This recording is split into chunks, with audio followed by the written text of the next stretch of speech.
साथियों नमस्कार। एक बार फिर से आपका गुरुकुल धाम के ऑनलाइन प्लेटफॉर्म पर हार्दिक अभिनंदन है, स्वागत है।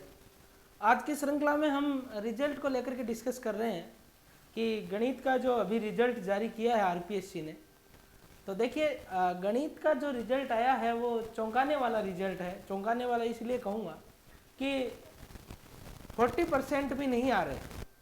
इसका मतलब कहीं ना कहीं, मैं ये नहीं कहूँगा कि बच्चों की तैयारी नहीं है, तैयारी को और बेहतर करना चाहिए। देखिए कहीं ना कहीं आरपीएससी पे भी जो है वो प्रश्न उठाया जा सकता है कि भाई आप पेपर इस लेवल का बनाइए कि कम से कम बच्चे हैं वो 40% तो ला सके। क्योंकि जब हम देखिए फर्स्ट ग्रेड का पॉलिटिकल साइंस का रिजल्ट हमने एनालिसिस किया था, वहाँ भी हमने देखा कि किस प्रकार से जो पद हैं वहाँ NA लिखा आ रहा है, यानी ना लिखा आ रहा है। तो ना का मतलब क्या है कि कैंडिडेट है वो पास ही नहीं हो पा रहे हैं एग्जाम में। और ऐसा ही आज मैथ्स का रिजल्ट है, वो बड़ा चौंकाने वाला है, अभी हम चर्चा करने जा रहे हैं। तो देखिए मतलब सोचें आप कि 40% भी नहीं आ रहे, इसका मतलब कहीं ना कहीं पेपर पैटर्न है उसको सही से फॉलो नहीं किया जा रहा है। पेपर या तो बहुत कठिन बनाया जा रहा है और बच्चे जो है 40% भी अंक नहीं लेके आ रहे हैं।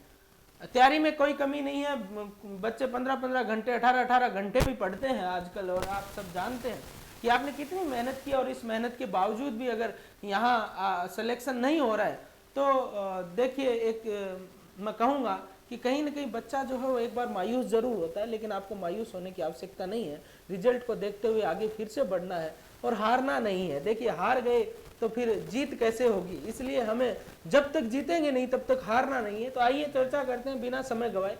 देखिए माध्यमिक शिक्षा विभाग हेतु वरिष्ठ अध्यापक यानी सीनियर टीचर प्रतियोगिता परीक्षा जो 2022 थी, उसके अंतर्गत गणित विषय के पदों को आयोग द्वारा ग्रुप डी के प्रथम प्रश्न पत्र जीके तथा द्वितीय प्रश्न पत्र गणित की लिखित परीक्षा क्रमशः 29/1/2023 और 26/12/2022 को आयोजित की गई थी और उसका परिणाम आपके सामने है। हम बात कर रहे हैं नॉन टीएसपी क्षेत्र को लेकर के। सबसे पहले तो नॉन टीएसपी एरिया है, उसकी मेरिट लिस्ट की हम बात करते हैं। तो टीएसपी एरिया पहले दे रखा है, टोटल 905 कैंडिडेट है, ये आपने पढ़ा ही होगा मैथ से जो स्टूडेंट है वो। तो देखिए सबसे पहले कट ऑफ मार्क्स हम देख लेते हैं टीएसपी एरिया के। जनरल की मैं बात करूं, टीएसपी एरिया के जनरल की मैं बात करूं तो यहाँ देखिए 217.38 यानी 217.38 कट ऑफ मार्क्स रहे हैं, ये जनरल की। एसी जनरल की मैं बात करूं तो 207.21। इसके अलावा आप देखिए यहाँ जनरल की बात करें तो विडो डब्ल्यूडी डीवी जो लिखा है ना ना ना। फिर देखिए एससी में जनरल को छोड़ दीजिए, बाकी सब देखिए ना ना ना। एसटी में ना ना ना, सब जगह ना लिखा आ रहा है। इसका मतलब क्या है कि कैंडिडेट हैं वो जो है 40% नहीं ला पाए हैं और ये सीटें जो हैं वो खाली रह गई है। इसी प्रकार से हम आगे बात करें, ये थी टीएसपी एरिया की। नॉन टीएसपी एरिया को लेकर के चर्चा करें तो देखिए जनरल की 200.29 यानी 200.29 जिसके आए हैं वो जनरल में जो है वो सिलेक्ट हुआ है। बाकी सब जगह देखिए एन लिखा है, एन से है candidate not available due to maximum qualification marks as per service rules. तो यहाँ देखिए स्पष्ट लिखा है, एन का मतलब क्या है कि यानी कैंडिडेट हैं वो जो हम बात करें मिनिमम, मैक्सिमम नहीं सॉरी मिनिमम क्वालिफिकेशन मार्क्स है वही नहीं लेके आ पा रहे हैं। तो ये देखिए किस प्रकार से एक तरह से विडंबना है ये कि इस प्रकार से पेपर बना दिया जाता है और बच्चों के 40% भी अंक नहीं आ पाते हैं, है ना। तो ये कहीं ना कहीं पेपर के ऊपर भी प्रश्न चिन्ह है कि भाई 40% जब आपने क्राइटेरिया रखा है तो पेपर भी फिर उसी स्तर का है वो बनाया जाए। तो देखिए फिर एससी की बात करें तो जनरल की यहाँ 182.50 और बाकी एसटी जनरल की बात करें तो 190.01 यानी 190.01। बाकी सभी जगह देखो एन लिखा है। तो यानी जो मिनिमम क्वालिफिकेशन मार्क्स है एज पर सर्विस रूल, यानी आप सब जानते हैं 40% अंक, यानी 40% की मैं बात करूं तो देखिए जीके का पेपर है उसमें 100 क्वेश्चन थे आपके, तो 40 क्वेश्चन राइट होने चाहिए। और उधर बात करें तो 150 क्वेश्चन थे क्या, टोटल 150 आते हैं क्या, 150 में से कितने 90, तो यानी कुल मिलाकर के बात करें 90 हो गए, कह रहे हैं 90 कैसे हो गए, 60 हो गए। तो 60 और 40 100 यानी 100 क्वेश्चन, यानी 60 तो आपके आने चाहिए सब्जेक्ट में और 40 आने चाहिए थे जीके में। मार्क्स की मैं बात करूं तो यहाँ 80 हो जाएंगे, इधर 120 हो जाएंगे।